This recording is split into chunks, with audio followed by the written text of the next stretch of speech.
Hello everyone, this is part 7 of What If Naruto Was a Genius with Kyuubi Powers, and I hope you guys enjoy this video and to like, to subscribe, to share, and check out the playlist, to see more comment down below. Now let's start the intro. They call me a god. They call me a god. They call me a god. Join my membership, the perks are great. It's in the description. Be sure to like and subscribe, it gives me more motivation. Enjoy. Team Fox, the Hokage began. I have some good news for only have one more mission with another team. Naruto looked like he might throw a party. Bad news, it's Team Guy. Naruto looked like he would cry. Lucky news, it's an easy mission. I've heard that before. Kyuubi muttered. Tsunade shot him a glare before continuing. This mission requires you to go to Kasagaku, the powerful, hidden village in the grass. But I thought it wasn't a powerful hidden village. Naruto said. You should have learned by now to stop interrupting. Tsunade gave Kyuubi a gracious sigh, approving of his scolding to Naruto, then continued. While it is not a powerful hidden village, they relentlessly demand the honor of being called so, we have decided to agree to this claim. However, before we do, we have to inspect their ninja academies, and barracks and such. You want us to spy on them? Hinata asked. No, this is a completely legitimate effort to help them. They need it. Then why are you sending us? Naruto asked. I'm sure you can find a more than eager genin team to take this mission. Actually, I already have. You are to be their escort. Escort? Kyuubi asked. Allow me to explain. For some unknown reason, the road to and from Kusa has gotten increasingly more dangerous. So you're sending 2 teams of at least Chunin level ninjas to protect them. Seems like a waste of manpower. Hinata said. Well, it's a little more complicated than that. Oh, boy, here we go. Naruto began. We sent some Anbu after the last ambush and they found evidence of Chunin level ninjutsus, genjutsus, and weapons, and a lot of them. So basically, you think that there possibly be a threat to these genin? Yes, I'm out. What? With all due respect, Tsunade-sama, it's a waste of our abilities. Even if you're just testing our ability to work with other teams, it's a waste. Tsunade looked at him very hard, and very long. Finally she said, I thought you might say that, which is why I made sure that the team I hired for this mission is Team 22. 22? Why does that sound familiar? Or better known as... Oh no, it can't be. Team Konohamaru. Silence. I hate you, Tsunade-sama. Naruto was walking along with Team Guy and Team Konohamaru, half-heartedly enjoying watching Konohamaru trying to impress the not too easily impressed Neji. Hinata was enjoying Naruto's company, but not so much that of the blue and green beasts of Konoha. Lee, my youthful student. Behold the youthful love of Hinata-sama and Naruto-san. I see it, my sensei. It is so youthful. It has inspired me to run 10,000 laps around Konoha when we get back. Neji and Tenten were deeply ashamed by their conduct. It was not long before the 3 teams made it to grass country. They found it to be a very relaxing plain country. It stretched for miles, with forests and mountains in the distance. As they were walking along, many of the villagers were staring at Naruto, thinking that they didn't notice. Then they whispered in others' ears, and news began to spread.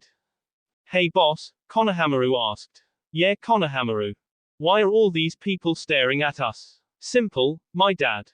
Huh. Naruto looked over to Hinata, who was snuggled in the crook of his arm. Do you want to tell him? Not really, I've had enough of history for a while, she responded. What about you, Q? Rather not. Brings up too many memories, he said. If you'll allow me, Naruto-san. Naji began. Knock yourself out, Neji. Neji cleared his tea. The grass country shares borders with earth, fire, rain and waterfall country. Because the country lies between earth and fire, it has been invaded by the earth country during previous ninja wars. To avoid earth gaining a foothold next to the fire country border, many leaf ninjas came to hidden grass's aid during the Second Shinobi War. This resulted in many skirmishes taking place within its borders. During that war, Yondaime Hokage, Naruto-san's father, attacked and killed many Iwa nins. Yondaime had 2 famous jutsu, the Rasengan, and the Hiraishin no Jutsu, for which he received his nickname, Konoha's Yellow Flash. These jutsus were greatly feared by the Iwa nins and Yondaime became a hero of the war. So it is most likely possible that they are gawking at Naruto's likeness to his father. Naruto clapped. Excellent deduction, Neji, couldn't have said it better myself. Naruto said, before continuing, actually, I could have, but I'm too lazy to be rude. Kyuubi spoke. Look, up ahead. They looked and saw nothing, grassland stretched for miles around, leaving nothing for protection. I guess this is where they get ambushed. Konomaru said. The rest of his team shot him a glare. No, duh, genius. Mogi said. So they started off into the plain, watching their backs and sides for any sign of a possible ambush. It wasn't long before Team Guy started feeling uneasy. The Genins and Team Fox held no such feeling. The Genins were too excited to care, and Team Fox was confident in their abilities. Hinata activated her Byakugan. 3 meters to the left, 2 to the left, 6 behind, and one of them is behind that rock. She said, inconspicuously pointing to the rock ahead. Thank you, my angle.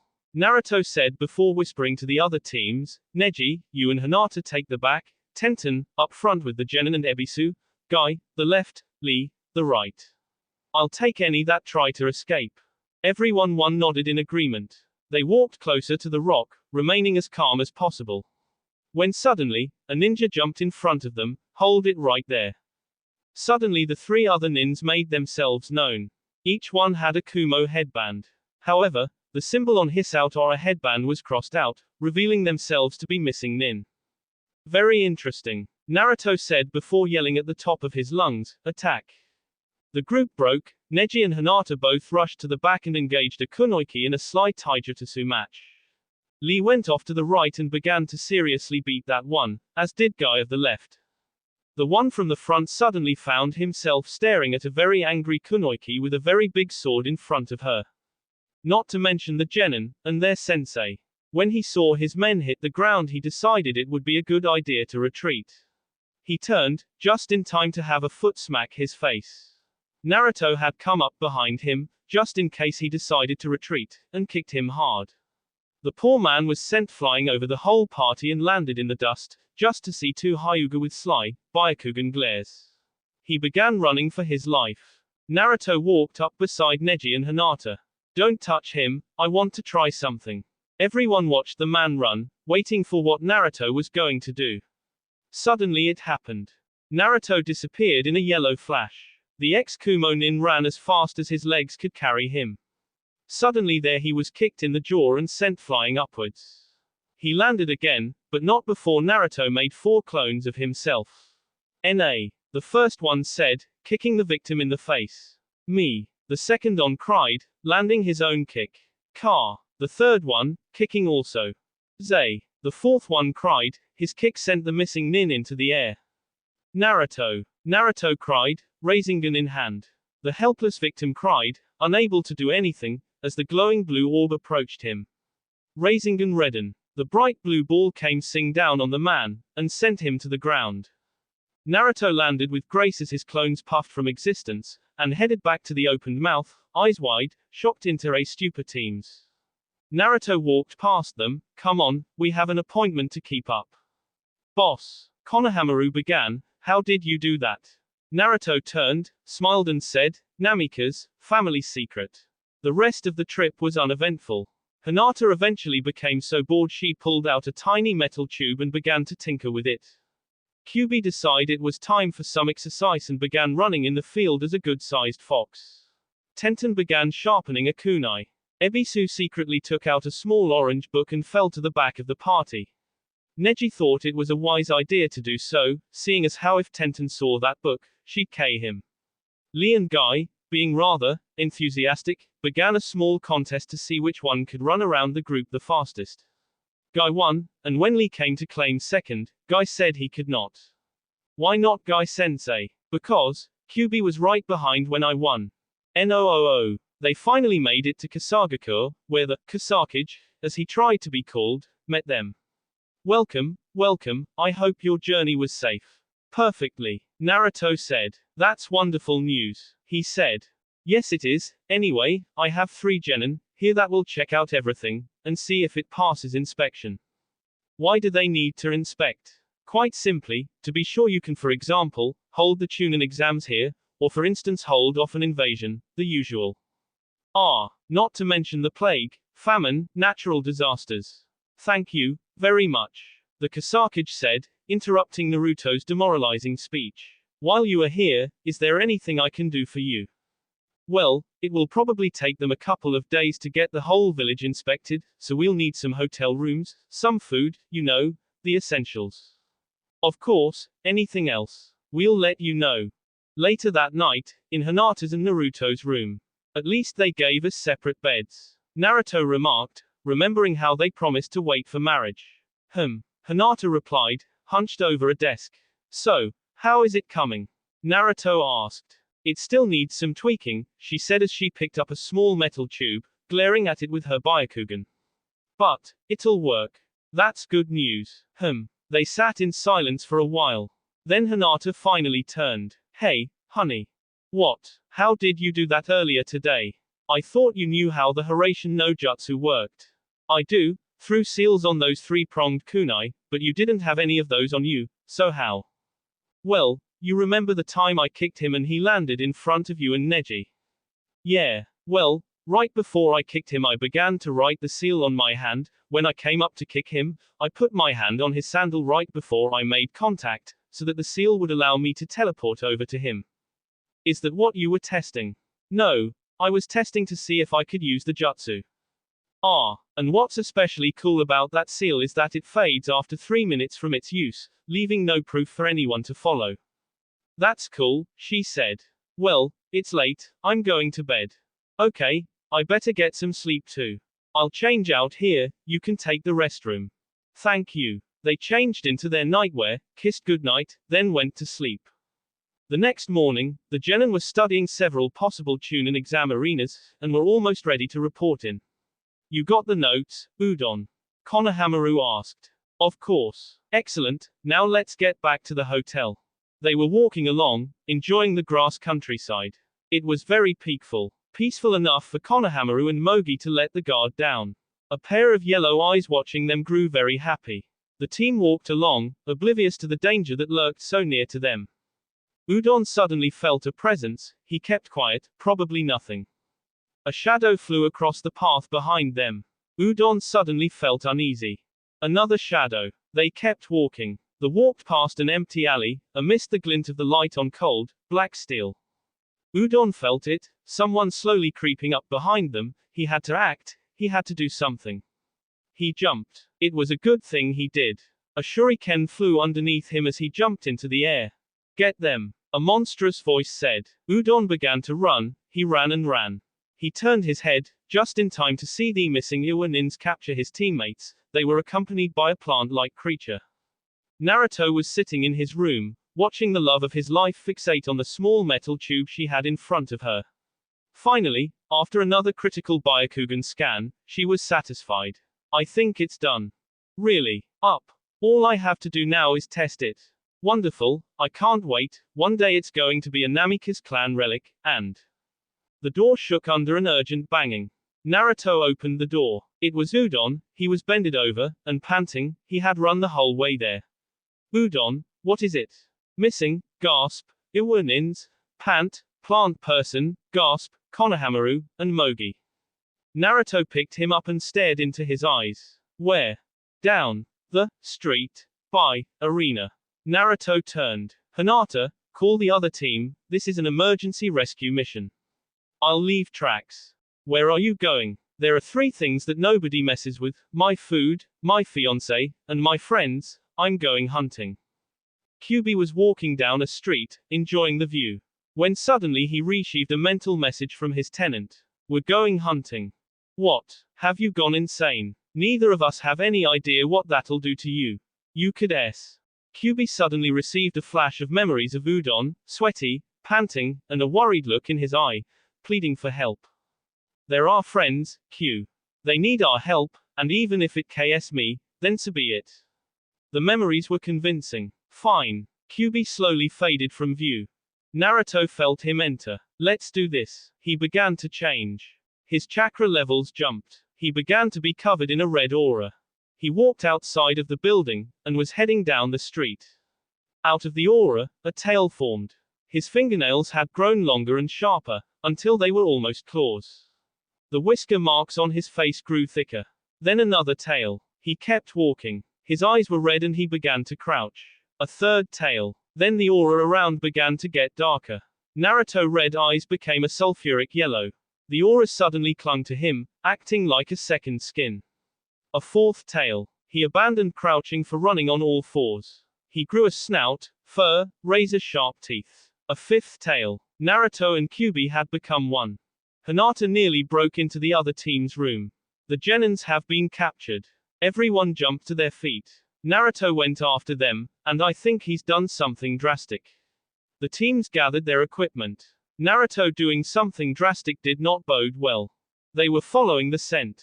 It was still fresh. Find them, save them, and kill anybody who is trying to stop them. They clawed the ground, leaving a mark, easy enough to follow. Team Guy and Hinata were jumped out of the building. How do we know where they went? Tenten asked. Naruto said he'd leave us tracks. What does that mean? Lee asked. I think it means this. Neji said, pointing to the ground in front of him.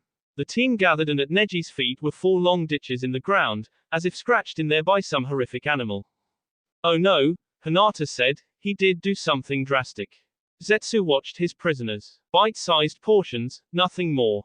Why the Kyuubi child had any interest in them he didn't know, but it was a weakness to be exploited. And so he did. Picking these 2 morons off the street was child's all he needed to do was wait. Suddenly one of his hired minions came in. Boss, we have a problem. What kind of problem? Boom. The whole building shook. That kind. Team Guy was running down the street, following the scratch marks that Naruto left. He was so far ahead of them. Guys, left. Neji cried. He had activated his Byakugan so he could spot any more scratch marks. They turned left into a field. What is that? Zetsu asked. I don't know, but it broke through our defenses. What? How could it break through those defenses? Those are specifically designed to kill someone. Boom. The building shook again, knocking over a table in the room. The Iwanin's eyes went wide. He's broken the second door. Boom. The third door fell before a dark red fox creature with yellow eyes. USSS shall S, it hissed. Zetsu decided he should blend into the background and get out of there, but not before the creature slammed his paw against his chest. Once on the ground, Zetsu disappeared. The creature turned to the trapped Iwa missing nin. You took them. The ninja paled. No, I didn't, it was my friends, I'm innocent. The creature continued to approach. Honestly, it wasn't me. No, please, don't. Team Guy arrived at the building, and found it completely trashed. Walls were shattered, leaving spider web cracks that ran along the wall's entire length. Rubble and debris was everywhere, crowding the hallway with dust and dirt. There were 3 doors, each one was nothing but splinters now. Along the hall were holes for some form of trap. They appeared to be useless against the might of the Naruto that now was. The team walked down the hallway to a small room, it seemed to take the least damage, and in the corner were 2 frightened genins, Konohamaru, and Mogi. At the sight of the team, the children instantly ran to their arms, seeking shelter.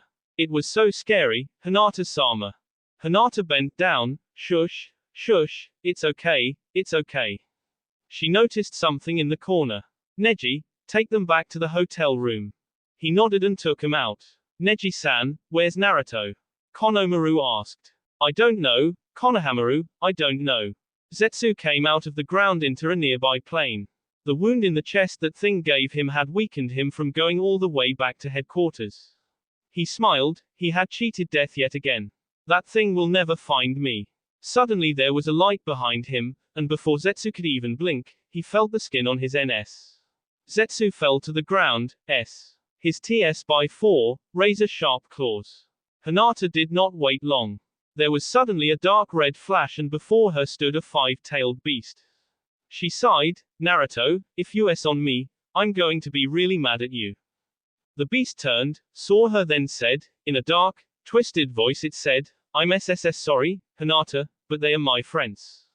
I know. They stood there in silence, before Naruto said in a quiet voice, let's see if there are any SSSS side effects to this. His dark red fur faded, as did the snout, the tails, the aura. It all faded away. Naruto stood for a brief second, then fell forward, out cold. 3 days later, Naruto stirred. Oh, what happened? You fainted after using that stupid technique. A familiar voice said. Naruto opened his eyes, and immediately shut them.